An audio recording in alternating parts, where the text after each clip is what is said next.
Olá, meus irmãos, boa noite a todos, sejam muito bem-vindos aqui a mais um podcast. E eu vou realizar agora a leitura do capítulo 9. Amém? Vamos até o Amém. verso 12. E o quinto anjo tocou a trombeta, e viu uma estrela que do céu caiu na terra, e foi-lhe dada a chave do poço do abismo. E abriu o poço do abismo e subiu fumaça do poço, como a fumaça de uma grande fornalha.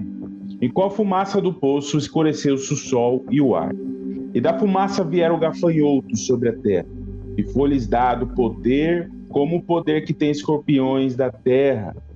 Não é o anjo que tocou a trombeta e fez a estrela cair. Não foi revelado para alguém que tocou a trombeta e fez com que uma estrela caísse do céu de forma miraculosa, né? Nesse sentido, não. O texto está com uma outra informação. Ele está induzindo a gente a olhar para um outro ângulo. Ou seja, a palavra está dizendo que João, melhor dizendo, né, eu vi uma estrela caída, né? Apenas isso, eu vi uma estrela caída, né? Profeticamente, espiritualmente, né? Ele viu uma estrela caída, né? E a gente sabe que estrela, né, tem relação com os anjos, né? Com os anjos, né? Um anjo caído. Eu vi um anjo caído. Eu vi uma estrela caída. Em qual momento que essa estrela caiu, né? Então, se a gente voltar um pouquinho para trás, né, lendo a palavra, a gente vai ver que da terceira para a quarta trombeta, quando os poderes do céu são abalados, é neste momento que vai cair a estrela, entende? Que no caso, eu quero ler aqui para vocês, né? O profeta Isaías, no capítulo de número 14, que vai dizer assim, ó. Capítulo 14, a partir do 11, bem rapidinho, tá? Derribada está na cova a tua soberba, e também o som da tua harpa. Por debaixo de ti, uma cama de gusanos, e os vermes serão a tua coberta. Verso 12. Como caíste do céu, ó estrela da manhã, filho da alva, como foste lançado por terra, tu que debilitava as nações, tu dizia no teu coração, eu subirei ao céu, acima das estrelas de Deus. Exaltarei o meu trono no monte santo da congregação, me assentarei nas extremidades do norte. Né? Então aqui é um intento de Satanás, né? Deus revelou para o profeta Isaías, né? Isaías deixou escrito como testemunho.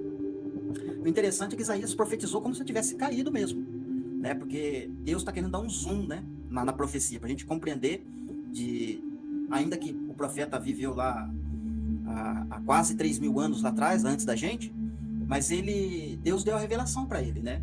Ele conseguiu visualizar, escreveu, deixou como testemunho, né? Algo que aconteceria com Lúcifer, né? Que é chamado de estrela, filho da alva, né? E disse-lhes, eu vi Satanás cair como um relâmpago do céu. Né? E aí logo ele vai falar, eis que vos dou o poder para pisar em serpentes, escorpiões e sobre todo o poder do inimigo, e nada de forma alguma vos fará dano. Claro, Jesus, ele é como se fosse uma visão, né, futura dessa queda, né, que haverá, né, futuramente, né, desses principados, dessas potestades. E o próprio Cristo, ele fala, né, que vai dar poder aqui, né, eu vejo Lucas 10, 19, uma referência para as testemunhas, né, ele está falando para os discípulos, né, mas isso serve também para nós, né, que somos Atos, né, 3, 18, se não me engano, vai falar que nós somos filhos dos profetas, e vai ser dado poder às testemunhas, né, para pisar serpentes, escorpiões.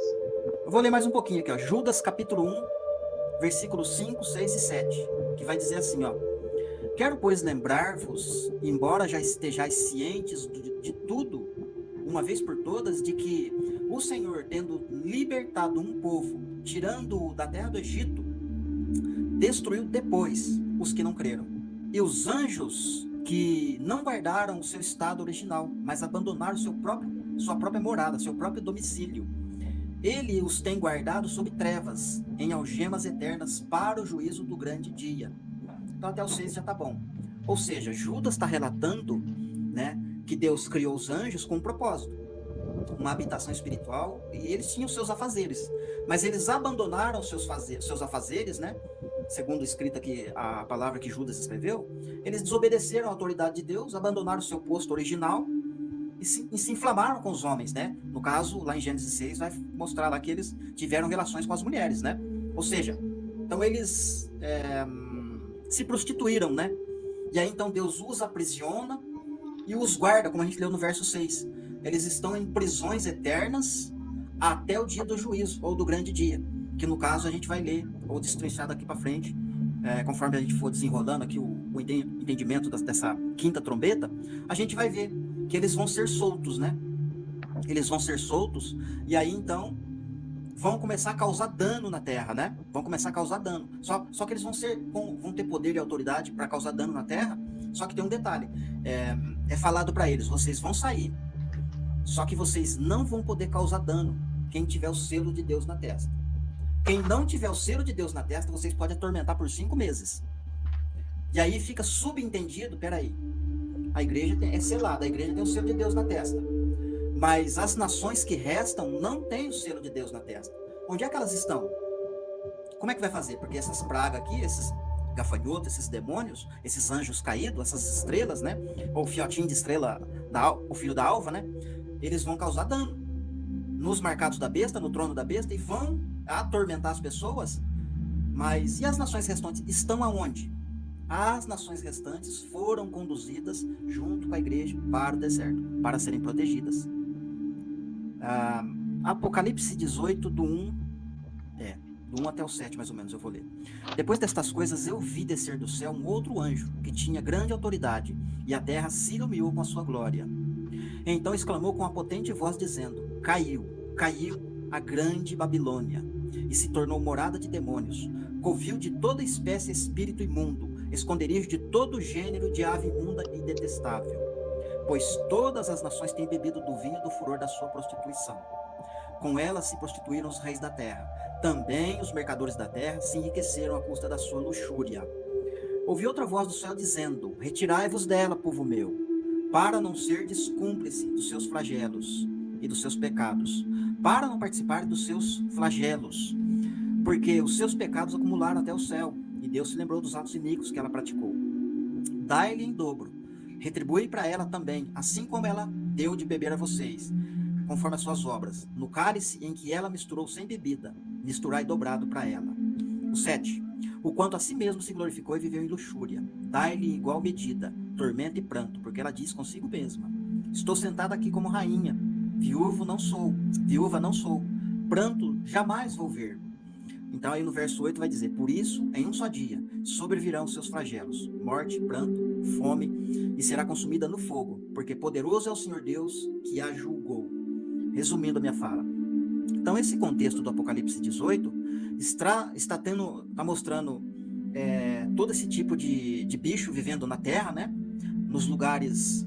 Não, aqui não está escrito, mas lá em Isaías capítulo 13, lá vai dizer, quando vai falar da queda dessa Babilônia, lá vai falar que vai morar chacais, as hienas, as corujas, todo tipo de ave imunda, detestável, vai morar nos palácios, nos lugares que hoje é glorioso, né? É orgulho e adorno dos caldeus. É os lugares mais gloriosos, os palácios mais ricos da terra, né? Se tornarão em morada de demônios, de corujas, de todo tipo de ave imunda. Mas quando? Quando essa estrela for abrir o poço do abismo, soltar esses bicharada toda, né? Esses demônios, vão sair para a terra, prejudicando a terra, mas aí Deus faz o último apelo: sai dela, meu povo. Irmão Marcos Miguel chegou agora, ele estava comentando sobre Lucas 10, eu detalhando um pouco mais sobre isso. Quando esses discípulos voltam todos alegres, e eles falam assim, falando para o Senhor: Senhor, em teu nome até os demônios nos sujeitaram. E aí o Senhor disse: eu via Satanás caindo do céu. É um sinal, é uma chave para entender estes últimos dias, de que nessa transição da primeira metade, onde as testemunhas farão proezas, para a segunda metade, essa segunda metade, a chave vira, porque elas passarão a ser perseguidas por Satanás. O Satanás, ele vai cair na metade da última semana e ele vai realizar essa perseguição.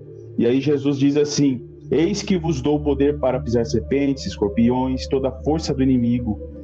Mas não vos alegreis porque se vos sujeitam os espíritos, alegrai-vos porque o vosso nome está escrito nos céus. Ou seja, aquele que perseverar até o fim, este será salvo. É a perseverança dos santos nos últimos dias. E o Senhor Jesus, ele encerra declarando assim, ele diz: Pai, Senhor do céu, e da terra? Porque escondeste essas coisas aos sábios e inteligentes e as revelaste às criancinhas, aos pequeninos. Os pequeninos dos últimos dias entenderão essa história relatada por Jesus e entenderão e realizarão as conexões para os últimos dias. E ele acrescenta aqui: Pai, porque sim te aprouve. Tudo por meu Pai me foi entregue, e ninguém conhece quem é o Filho, senão o Pai, nem quem é o Pai, senão o Filho, e aquele que é a quem o Filho quiser revelar. E aí, a gente entende o motivo que Jesus deixou tão claro essa mensagem, para entender os últimos dias. Porque eu vejo as trombetas apontando exatamente a última semana, apontando exatamente esses últimos momentos da Terra. A gente não precisa negar o que aconteceu no passado, mas a gente precisa fixar o que está acontecendo nesse momento. E esta quinta trombeta está nos apontando um momento crucial da humanidade na Terra, que é exatamente o ponto de virada entre o surgimento desse anticristo, o surgimento de Satanás, seja como você crê hoje, né? Se você crê que ele vai se personificar em uma pessoa, ou que ele vai dar todo o seu domínio a um reino, né? E ele vai estar reinando junto com algum reino nessa terra, o que eu acho muito mais provável de que aconteça, né? Mas sendo como for, essa última semana começa, essa última metade da semana começa nesse momento. E quando a gente vê Apocalipse 12 nos relatando exatamente isso, fica uma pergunta que muitos não respondem. Por quê? Porque se a gente interpreta, como muitas denominações, dizendo que este anjo, né, foi expulso para a Terra naquele momento só e não consegue trazer isso para um futuro, a gente deixa de lado tudo que está trazendo aqui, que é o quê? Primeiro ponto: agora, pois, veio a salvação, o poder e o reino do nosso Deus. Festejai os céus e terra, tudo que nela habitais, porque o diabo desceu até... Por que eu vou festejar que o diabo desceu até mim? Por quê? E o texto é muito mais claro dizendo: sabendo ele que pouco tempo lhe resta. E eu vou ser ousado aqui em dizer que o pouco tempo que resta a ele é 3 anos e meio.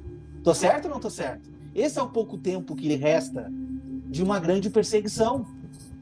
Entende? E entrando agora dentro desta quinta trombeta, eu quero enfatizar esse versículo 12 do capítulo 12. Por isto festejai os céus e vós os que nele habitais. Quem é que está lá habitando nos céus? Não vamos trazer aqui para seres celestiais. Essa referência é daqueles que estão sendo contados diante do trono. Esses mesmos que estão sendo medidos no Apocalipse 11. Nós precisamos festejar. Por quê? Por quê? Porque agora vai chegar o reino do nosso Deus. Mas olha o que diz ali: ai da terra e ai do mar, pois o diabo desceu até vós, cheio de grande cólera, sabendo que pouco tempo lhe resta. E a partir de agora, começa todos os desdobramentos que a gente vai ler na sequência da quinta trombeta. Entende? Então, o momento crucial de nós entendermos é esse: que quem é que está festejando? Quem não está nem um pouco preocupado com a vida aqui na Terra. Quem não está nem um pouco preocupado que vai sofrer perseguição e vai sofrer perseguição. Mas esses estão festejando. Por quê? Porque o reino de Deus está próximo. Só que a Terra vai começar a sofrer os flagelos. E quando a gente vê lá em Apocalipse 17, falando da grande Babilônia, né, aquela grande meretriz, ali vai dizer no versículo 8, que a besta que viste e era e não é, e está para emergir do abismo.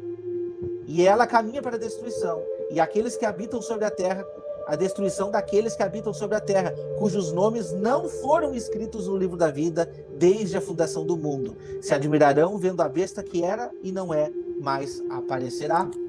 Então a conexão é essa. Nós precisamos conectar os tempos determinados, porque esses tempos nos apontam esses últimos 3 anos e meio desta última semana que a gente vai enfrentar aqui na Terra. A última semana de Daniel. E esse é o mesmo abominável da desolação que a gente vê na metade da semana de Daniel. Então, meus irmãos, quando a gente faz essa conexão, a gente precisa deixar muito bem claro quem é essa estrela que foi atirada da terra e está para emergir do abismo. Porque é ela que vem trazer todas as consequências dessa trombeta que a gente vai ver agora, sem nos esquecer que nós estamos aqui dentro do primeiro ai. Esse é o primeiro ai.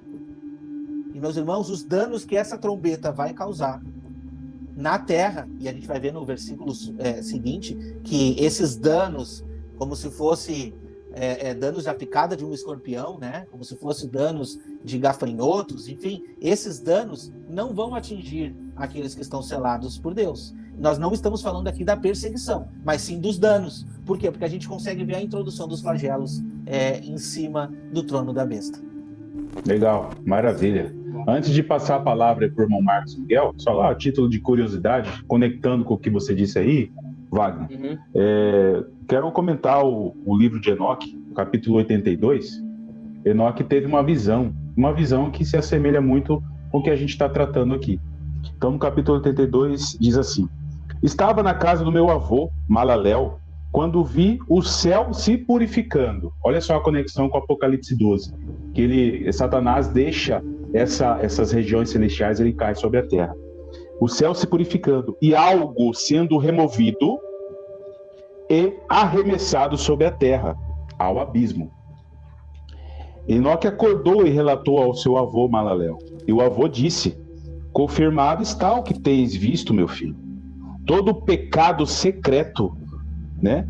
A sua substância será submersa ao abismo e grande destruição acontecerá. E essa palavra aqui, destruição, na palavra em hebraico, é Abaddon. Foi dizer que não os matassem, mas que os atormentassem por 5 meses, né? 150 dias. E o seu tormento era como o tormento de escorpião quando fere o homem. Então, como estávamos falando aqui, né? Esses seres, né? Essas potestades, né? Que vão ser liberadas pelo anjo do abismo, né? Vai abrir, né? Com sua chave, né? E o que fica bem claro, né? Como estava comentando aqui com os irmãos, que isso são esses gafanhotos, eles são seres espirituais, porque não há como o próprio povo da besta, né, e a própria besta está sendo atacada por eles mesmos. Apesar de termos referências, né, e provavelmente vamos estar lendo também esses textos aí, texto de Naum que vai fazer referência, né, sobre isso, mas eu queria... ele vai falar: naqueles dias os homens buscarão a morte, não encontrarão, desejarão morrer e a morte fugirá deles. Mas eu queria fazer uma conexão com o texto de Êxodo, capítulo 10, tá? Que vai falar... você vê uma conexão, né? Entre o Apocalipse e aquilo que já aconteceu, né? Então, Êxodo, capítulo 10 vai falar: disse o Senhor a Moisés: vai à presença de Faraó, né? Faraó aqui é a figura, né, do anticristo, porque eu endureci o seu coração e o coração dos seus servos, os servos do anticristo, né?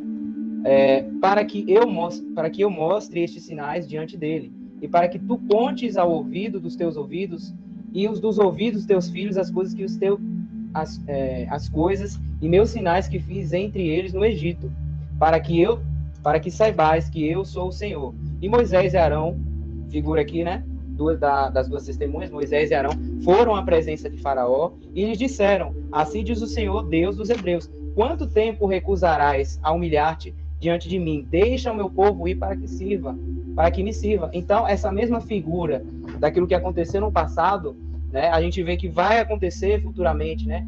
É algo muito parecido quando o povo de Deus, né, as testemunhas, elas vão estar durante o período, né, de 1260 dias, proclamando, né, o arrependimento às nações, né, e tocando trombeta, né, celebrando festas.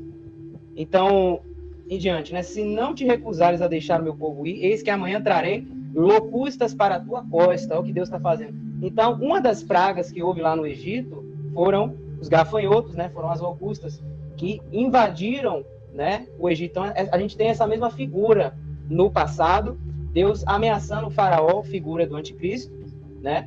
Para poder realizar esta praga, né? E cobrirão a face da terra para que não se consiga ver a terra, né? Só que o Apocalipse é muito claro que foi-lhes ordenado que não ferisse a grama da terra, nem nenhuma coisa verde, tá? Referência aqui a homem. A gente tem 1 Pedro, capítulo 1, versículo 24, que vai dizer que todo homem é como a erva da terra, né? E toda a glória do homem é como a flor da erva, né? Seca-se a erva, né? E a flor murcha, né? Então, foi designado que não os matasse, mas que os atormentasse por 5 meses, né? Aí continuando aqui em Êxodo, né? A conexão. Eles comerão o resto do que escapou, o que restou do granizo. Encherão as tuas casas, as casas dos teus servos, as casas de todos os egípcios, que nem teus pais e nem os pais de teus pais viram, desde o dia em que eles estiveram sobre a terra, até este dia. Virou-se e saiu da presença de Faraó. E os servos de Faraó lhe disseram: até quando este homem será uma armadilha para nós? Deixa aí os homens para que sirvam ao Senhor seu Deus. Não sabes que ainda o Egito está destruído? Então, da mesma forma, haverá uma destruição, né? Deus, ele vai estar, os profetas, eles vêm proclamando isso, né? A desolação da terra. A terra vai ser desolada, né? Eu acredito que vai ser um momento, né, de completa desolação, né? Entre aspas, né? O povo de Deus, né, nessa metade da semana, ele vai estar sofrendo perseguição, né? Uma parte das testemunhas, elas vão estar sendo mortas, martirizadas, e uma outra parte vai ser guardada no deserto.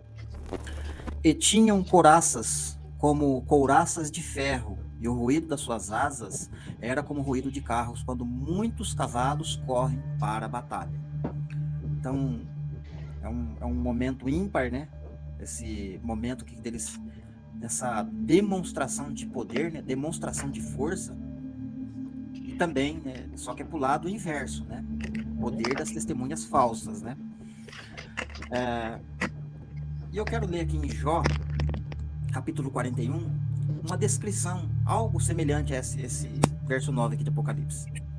Ninguém há tão ousado que se atreva a despertá-lo. Quem é, pois, aquele que pode erguer-se diante de mim? Então Deus está falando para Jó, né, a respeito do Leviatã. Não tem ninguém na terra atrevido ao ponto de despertar o Leviatã, que é a besta do mar, que está no abismo. Mas os homens vão fazer isso, né? Vão despertar esse monstro, né? Esse Leviatã. E quando eles fizerem isso, né? Já vai ser ruim, né? Porque ele vai causar dano para eles. O tormento vai vir em cima deles. E pior ainda, despertou o Leviatã. O quanto mais, né? O que Deus não vai fazer com quem despertou o Leviatã, né? Ou seja, porque ele falou aqui, ó. Se tiver alguém atrevido para despertar o Leviatã, né? Vai passar apertado. Mas, e diante de mim? Que foi eu que criei o monstro. Só eu posso vencer ele. Ninguém pode vencer ele. Só eu posso vencer. Continuação. Quem primeiro deu a mim para que eu haja de restituir-lhe? Pois o que está debaixo de todos os céus que é meu? Não me calarei a respeito dos seus membros, né? Nem da sua grande força, nem da sua compostura. Ou seja, esse Leviatã tem membros, né? Você vai ver que o corpo de Cristo tem membros. Somos membros do corpo de Cristo individualmente, mas conectados com o corpo de Cristo. Então, a besta Leviatã também tem membros, né, individuais, mas que se conectam no monstro, faz parte do monstro. 13. Quem lhe abrirá as suas vestes e o seu dorso? Ou quem pode penetrar sua couraça que é dobrada? Couraça dupla. Então, vocês percebem que a gente viu aqui em Apocalipse 9, né? 9:9, de que eles tinham couraças como couraças de ferro, né? Os demônios, os bichos que saíram do poço do abismo, né? Que são membros do Leviatã, são membros dessa besta terrível. Eles têm uma espécie de couraça dobrada, né? De ferro, né? Para causar terror nos homens. Ou seja, os homens, por mais que eles tentem lutar contra esses demônios, eles não vão conseguir, né? Não vão conseguir. Os próprios demônios vai derrotar eles, né? Vai atormentar eles por 5 meses, eles não vão conseguir matar os demônios e vão pedir a morte vai fugir deles, eles não vão conseguir, né? Quem vai abrir as portas do seu rosto? Pois em roda dos seus dentes está o terror, né? Porque vai falar dos dentes de leão, né? Como fala aqui no verso 7, ó. O parecer dos gafanhotos é semelhante a cavalos aparelhados para a guerra, e sobre as suas cabeças haviam com coroas semelhantes aos seus rostos, e os rostos eram como o rosto de homem. Tinham cabelos como o cabelo de mulheres, e os seus dentes eram como dentes de leões, né? Então vocês conseguem perceber as conexões, né? É óbvio que para quem está ouvindo pela primeira vez, para quem nunca visualizou o livro de Jó desta forma, em profundidade, falando realmente do poder da besta, né? Que esse poder é um animal, é uma besta que existiu, né? Deus criou, ele fez, ele faz elogios para esses animais. Então a gente vê essa conexão. Essa conexão é um ponto importantíssimo dos irmãos entenderem. Porque eu costumo dizer assim, quando a gente estuda um capítulo da Bíblia, Se a gente não prestar atenção nos detalhes, a gente não consegue ter a chave para a revelação do outro. E nós ainda iremos estudar o capítulo 17 e não vai ter como não fazer conexão com a quinta trombeta. Por quê? Porque está conectado. Ele está conectado. E o que eu quero trazer mais para os irmãos meditarem é assim, no versículo 5 que diz, né? Foi-lhes também dado que não matasse, mas sim que atormentasse durante 5 meses. Eu vi um irmão perguntando ali, será que esses 5 meses, eles são literais? Será que esses 5 meses é o tempo determinado para essa quinta trombeta? Eu não tenho resposta para isso, talvez os irmãos tenham. Mas é uma coisa para se perguntar, né?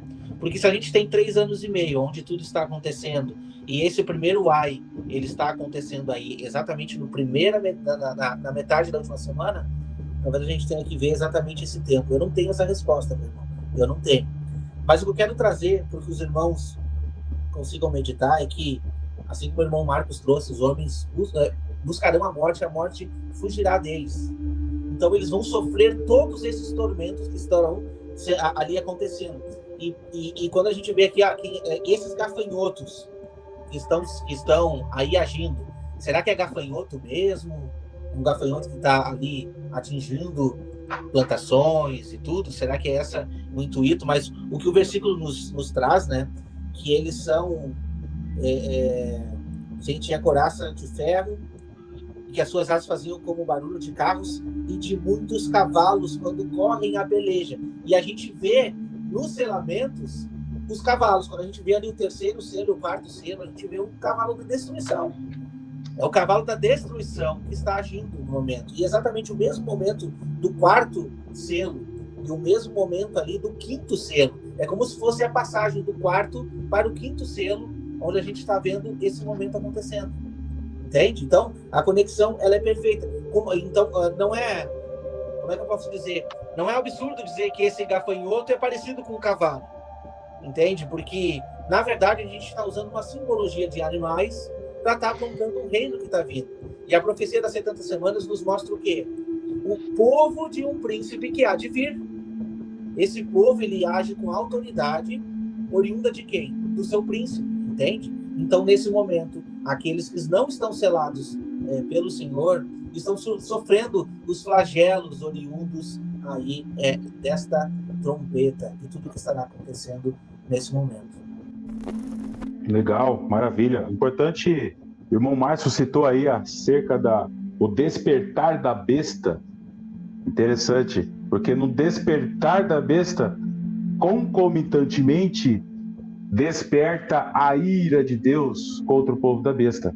Então, um paralelo muito interessante que o irmão fez aí de Jó, porque nós podemos enxergar aí uma batalha, uma guerra muito forte envolvendo dois lados.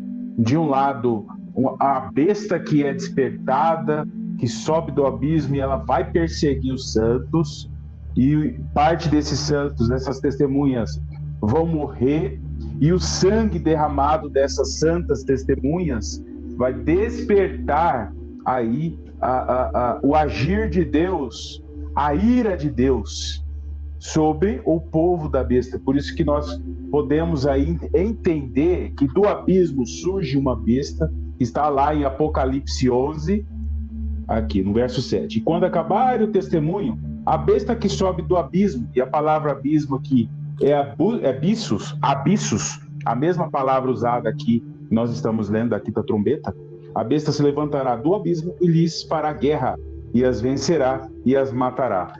Concomitantemente ao agir da besta contra o povo de Deus, o Senhor vai corresponder. É uma guerra, e nesta guerra tem dois lados. E o Senhor vai despertar, vai agir com os flagelos contra o povo da besta. E esses gafanhotos sendo levantados pela fumaça. O irmão perguntou aí, né, se são 5 meses literais ou não. Eu creio que essa palavrinha usada aqui no Apocalipse 9, verso 5, onde fala de atormentar, quando nós olhamos aí a aparência desses gafanhotos, realmente é uma aparência diabólica, uma aparência de causar terror às pessoas que estarão lá. Por isso que a importância de entender a primeira metade da semana, porque os flagelos ali da primeira metade da semana é de chamar para o arrependimento. E os danos causados ali, né, na humanidade, na Terra, e quando passa da primeira metade da semana e entra na segunda metade, nós percebemos que é uma grande aflição, grande tribulação, grande terror. E por isso que nós precisamos entender que esses gafanhotos, quando vão atormentar, é um tormento de todos os âmbitos, não só físico, mas também mental, psicológico. As pessoas vão estar realmente na realidade de um filme de terror, um cenário totalmente tenebroso, e as pessoas vão buscar a morte e elas não vão encontrar a morte. É um tormento pleno, né? Físico, na alma e também no psicológico. Então, muito terrível. E eu creio que as dores que esses gafanhotos vão causar nessas pessoas, eu creio que as chagas ali, né, que estarão ocasionando nessas pessoas, elas vão ainda durar mais tempo. Por isso que o tormento, aqui a palavrinha tormento, é um tormento da presença dos gafanhotos. Os gafanhotos estarão presentes, atormentando durante 5 meses, mas as dores, as chagas que elas vão causar, eu creio que vão passar desse período. Por isso que eu consigo conectar também com as primeiras taças aí, porque juntamente com a quinta trombeta, eu percebo que o Senhor também vai derramar desde já as taças concomitantemente aí, principalmente as 5 primeiras taças. Quando a gente olha a primeira taça, principalmente, que são chagas, que são úlceras, dá para associar com os flagelos que os gafanhotos vão causar nas pessoas. E é semelhante à mesma doença que os marcados da besta vão receber nessas taças, né? Que é uma doença que vai na carne, vai corroer, vai ficar... É um negócio tenso, né? Então a gente consegue perceber quão forte foi o servo Jó, né? Como que ele conseguiu resistir, né? Todo o período de tormento, né, dessa doença na pele, sem blasfemar, sem reclamar, né? Sempre ali no coração de adorador, um coração de servo. Se eu tiver em pecado, Deus vai falar para mim, eu vou me arrepender. E de forma que ele não blasfemou contra Deus, né? E Deus disse, olha, ele não vai blasfemar, né? Então essa fala de Deus, né, elogiando Jó diante de Satanás, né, recairia sobre a igreja, né? E a igreja, de uma certa forma, também vai passar por tormentos semelhantes, né, antes dos marcados, né? Porque muitos servos morreram, né? Muitos homens morreram, né? Mártires, né? Cada um com a sua forma de morrer, né? Morreram e não blasfemaram contra Deus. Então a igreja do tempo do fim também, ela vai sofrer. Os que vão morrer, né? Os que vão estar em campo nesse período, né? Os marcados vão estar com feridas dolorosas, vão estar sofrendo, vão blasfemar, né? Uma coisa que Jó não fez, né? Ou seja, esse tipo de tormento, não só esses 5 meses, mas eu acredito que todo o período dos 3 anos e meio, né? Vão ser coisas semelhantes a essa, né? Eu quero trazer os irmãos a meditar em um outro ponto que não foi falado aqui, tá? Mas vai ser bem rápido, para os irmãos possam perceber. Quando a gente vê esse aspecto, está nos mostrando como que são esses gafanhotos. É o versículo 7. Que o aspecto dos gafanhotos era semelhante a cavalos preparados para a batalha, né? Na sua cabeça havia como coroas parecendo de ouro. Olha só, parecem coroa de ouro, tá? E o seu rosto era como o rosto de homem. Tinha também cabelos como cabelo de mulher. Se vocês estão prestando atenção no que o texto está querendo nos trazer, e os seus dentes como dentes de leão, couraça como couraça de ferro, e o barulho das suas asas era como o barulho de carros de muitos cavalos quando correm para a peleja. Por que eu estou querendo trazer isso daqui? Porque eu consigo sim, se os irmãos não conseguiram meditar nesse ponto, eu consigo enxergar sim um cunho religioso nesse ponto, tá? É o cunho daqueles que estão hoje fazendo, por exemplo, indo nas denominações como se isso fosse somente o que Deus pedisse. E eu acredito, tá? Eu tenho para dentro de mim, eu acredito que os irmãos também entendem que a parte religiosa vai ser a parte que mais vai pegar nos últimos dias. Daqueles que se dizem ser cristão, mas não são. Aquele que se diz ser judeu, mas não é, o falso judeu. Que aquelas pessoas estão dizendo ali naquele momento, quando eles enxergam essa besta que vem do mar, quem é semelhante à besta? Quem pode pelejar contra ela? se as pessoas não estiverem ligadas na palavra nesses últimos dias, vai ser muito fácil de ser enganado. Entende? Vai ser muito fácil. Sim. E de dar todo o poder e autoridade para o anticristo que vai surgir na metade da semana. E realmente existe uma obra de engano muito grande, que o inimigo já está atuando, incutindo nas várias instituições, nas várias plataformas de manipulação da humanidade, seja na geopolítica, seja na área religiosa, nas religiões do mundo, em todas as esferas. O inimigo está implantando seus planos de engano e certamente nos últimos dias ele vai colocar o plano em ação, ele vai colocar em prática. E infelizmente muitos vão cair neste plano de engano. Nós comentávamos um pouco isso nos grupos, de que isso ocorre nos dias de hoje. Quando a gente olha esse cenário todo dualista, onde neste cenário todo dualista nós enxergamos uma vertente esquerda, comunista, socialista, e do outro lado a gente vê uma vertente de direita, uma vertente que demonstra uma antítese uma da outra. Mas eu creio que o inimigo, ele atua em todas as áreas, implantando o seu engano nessas várias plataformas, principalmente na geopolítica. E muitos, de certa forma, não conseguem perceber que os maiores planos do inimigo estão ocultos a muitos olhares. E nós conseguimos enxergar que o Senhor vai agir nos últimos dias para tirar, para expor todo este engano do inimigo. Por isso que ele vai usar as duas testemunhas para apregoar a sã doutrina dos apóstolos, o evangelho eterno, aquilo que vai confrontar as diversas denominações, doutrinas, visões e tudo mais. Muitos não suportarão a sã doutrina, não vão aceitar, vão se rebelar contra as testemunhas. E por isso que aponta aí para esta apostasia, a apostasia cada vez mais aumentando, até nos últimos dias, quando chegar na sua medida, vai favorecer a manifestação do anticristo aí, né, para açoitar e causar dano aí às santas testemunhas.